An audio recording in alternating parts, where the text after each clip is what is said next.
Some years ago, a Civil War reenactor friend of mine was planning to give talks on the assassination of President Abraham Lincoln.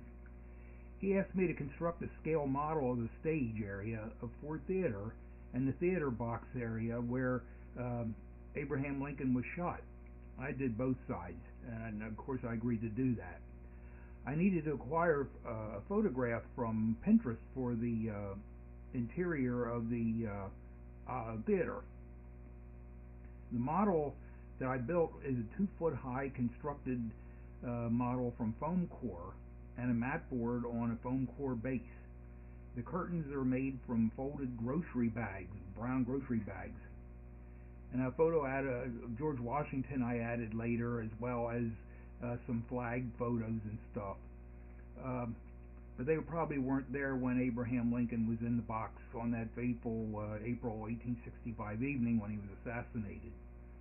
The wallpaper, I also printed that out from a photo and added that to the back of the box.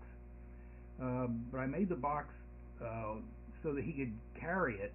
I constructed a box for him with a handle on the top. He could just fold it up and put it in the back of his van. And I'm sure he did very well with these as he traveled around to give talks. I'm not sure exactly where all he did that.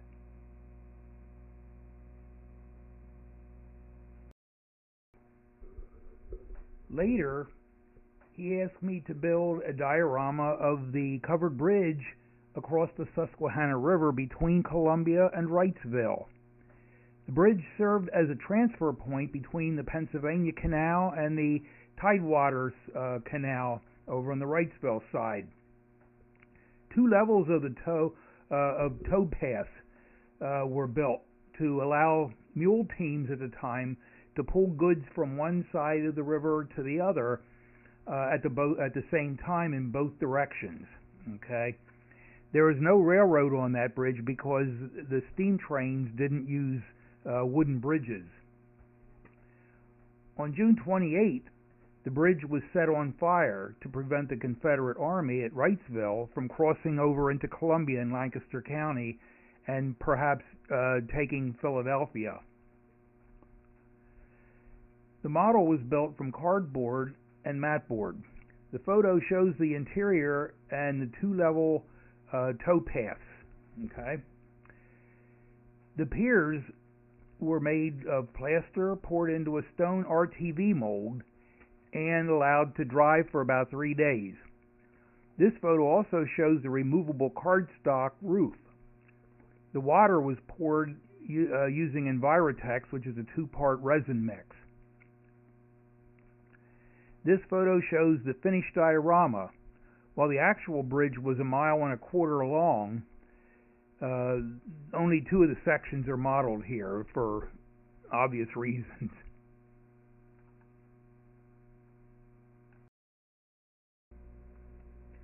A friend of mine used to have a large layout in his basement in York County. Back in the day, I used to go to operating sessions there. He's since moved away and his layout was dismantled, but way back when he asked me to build an HO scale model of J Tower, which is currently located at Strasburg, Pennsylvania. I built a model in sections beginning with the roof. The roof is a hip roof with a small cupola on the top and a jut out in the front. The roof will be removable. The next part of the model was the top floor. It was made with 20 sets of tichy windows, and ornate little squares above and below the windows. They were made from styrene. A floor and switch levers were added as details. Interior furniture and details were also made from styrene and added to the model. This photo shows a stairway and the bottom of the tower. It also shows the entire roof assembly. Evergreen styrene rib roofing was used for the main roof.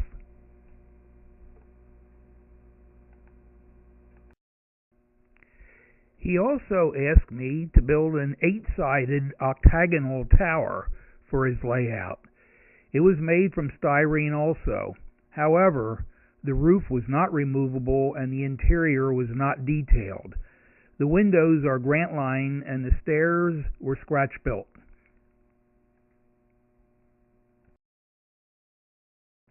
At one of our CS model railroad open houses a few years ago, a gentleman and his wife from nearby Chester County asked me if I would build an O-scale model of the Presbyterian Church in Oxford.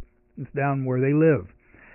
An interesting feature on the church, he mentioned, was a 200-foot high steeple. When I explained that this would be over 4 feet high in O-scale, he agreed this was too tall for their layout, and HO was chosen, and we'd build it in. He sent me photos of the church. I did the drawings. Even in HO, the steeple was over 2 feet high. I needed to build it as a telescoped item for transporting it. I was able to insert one tube inside of another, and that way it would be easier to transport. The lower part of the church was built as one item. The entire church was made from styrene, and Tichy windows modified to match the windows in the photos were used in the church, as well as JTT architecture brick sheet. And I also did some stained glass windows for the church. A styrene tube was inserted into the church model where the steeple would be installed. A separate 18-inch long tube that would fit inside that tube was also made, and that would represent the entire steeple for the whole model. The following photos show various parts of the church, as well as a photo of the finished church placed in its new home.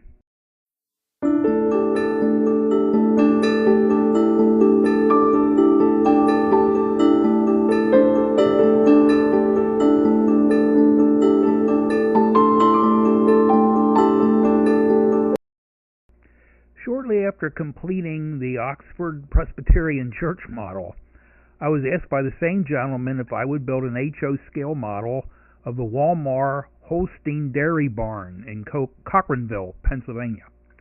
I agreed to do that. Now, he sent me some photos, but no dimensions. Using the windows in the photos, I could look at Tichy and see which kind of windows they were. Using CAD from there, I was able to dimension the main building. And from there then I was able to estimate, or I should say guesstimate is probably a better word, the dimensions of the barn area where the cows were housed. I also used Google Street View, satellite view, to see the rooftops and the shapes of the barn roofs and stuff. I was also told the colors that needed to be used to replicate the same colors as the actual barn. One was alizarin crimson, and the other was a custom color without a name, just the 3 color ingredients and its base and its Ace Hardware midtone, HH. It's a concrete buff color.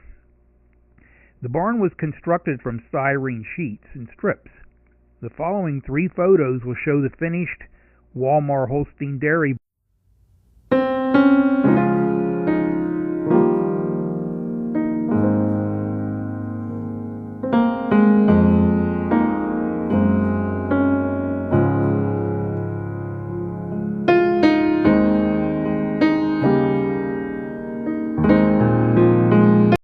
One of the largest buildings in Columbia in the early 1900s was the Opera House.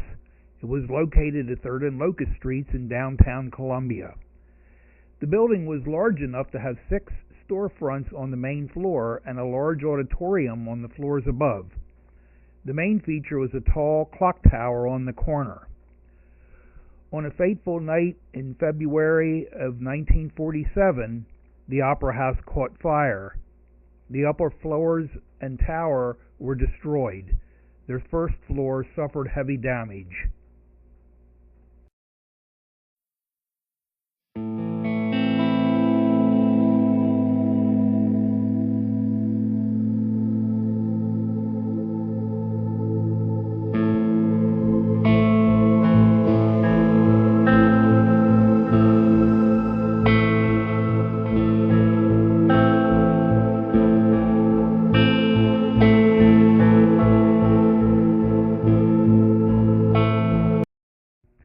Over time, the first floor was rebuilt and currently houses the Columbia Borough Police Department and Columbia Borough offices.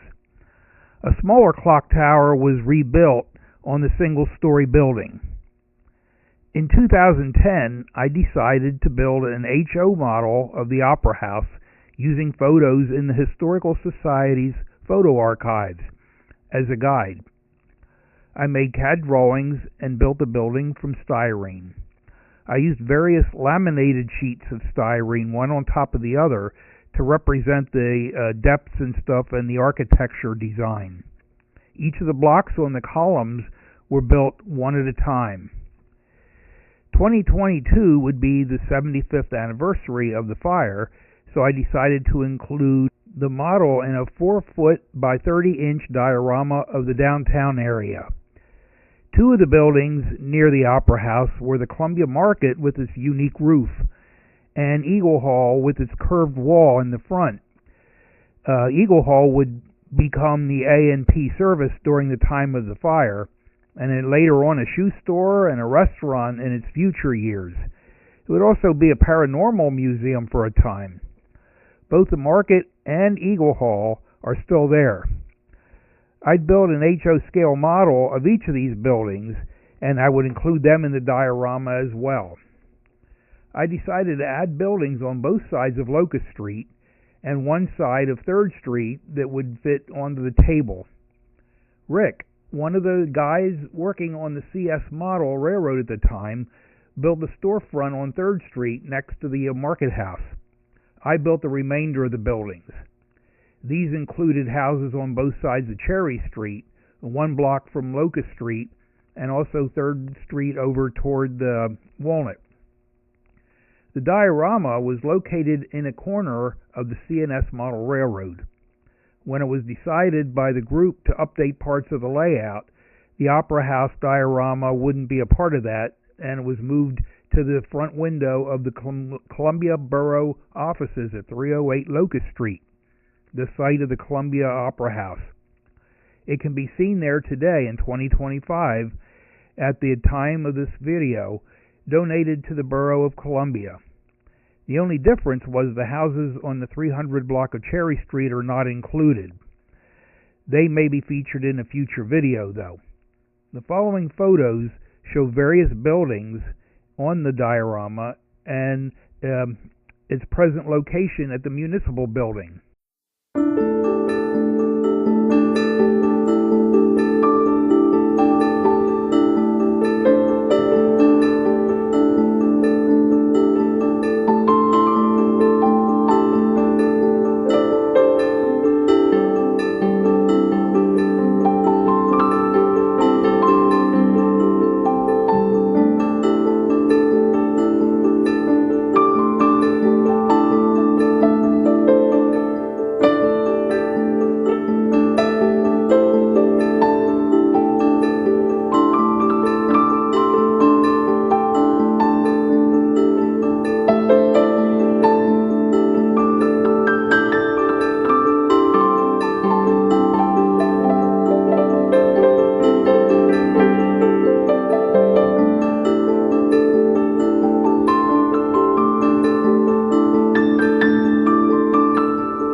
The photos you will see are from the Stiegel Valley Model Railroad Club in Manheim, PA. These were taken between 1991 and 2000. The current photo is the Champion Blower and Forge Company in Lancaster. I became interested in dioramas and model trains back in 1988. In 1991, I began to think about joining a model railroad club. I joined the NMRA, National Model Railroad Association, when I saw they were holding a weekend convention with 3 regions in Binghamton, New York. I suddenly got the urge to go to this convention. I didn't travel much, and Binghamton was about 200 miles away. I had a feeling inside that I needed to go to this convention. I made a reservation at the Sheraton Hotel and registered for the convention. I was hoping to attend a few clinics where I might learn some tips about scale modeling, as well as to see some actual scale models that other people built. I hadn't built any models to bring to the convention. It was my first convention. At the convention, one of the items I registered for was a train excursion which started at Sayre, Pennsylvania. We went through the area around the northern Pennsylvania area. While riding on the train, I was talking to a group of people, including a man from Hamilton, Ontario, and a woman from Warwick, Rhode Island. The woman was involved with education, and we started talking about schools. When I mentioned that a nearby school district to me was spending $87 million on a school upgrade, this caught the attention of a man and woman across the aisle. He asked me where I was from, and I told him Columbia, Pennsylvania. He said he and his wife were from nearby Landisville, and they lived in Brownstown. I began to talk with them. Their names were Tom and Cindy. Tom and I spent part of the remaining weekend together talking. We both visited the structure contest room and sat in on a few clinics. Tom said he had entered a model in the contest. He asked me if I would do him a favor. He and Cindy planned to go from Binghamton into Canada for a vacation, and he asked me if I would take his boxed-up model home with me and keep it. He would call me when he got back, and he would come and pick it up. And I agreed to do that for him. I took the model home and left the box on my table. It sat there all week undisturbed. I never took a peek because I didn't want anything to become damaged. Tom came home and he called me up and asked me about picking up his model, and I said I could bring it over to his place and drop it off.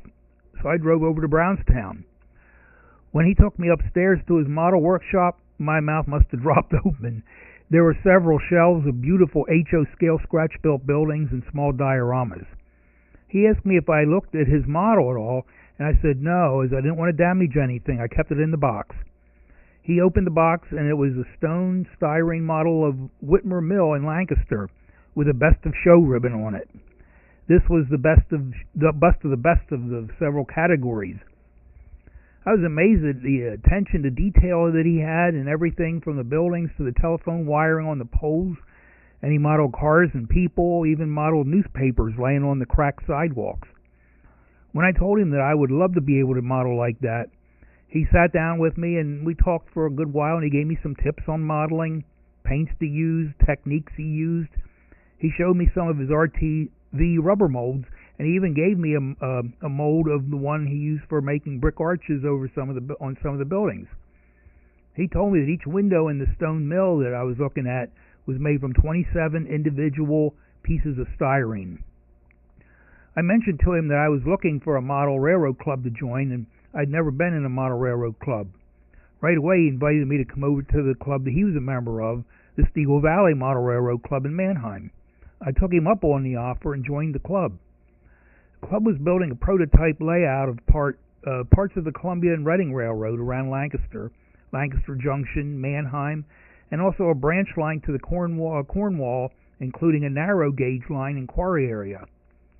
The layout was located in a 16-foot by 26-foot building next to the Mannheim Historical Society.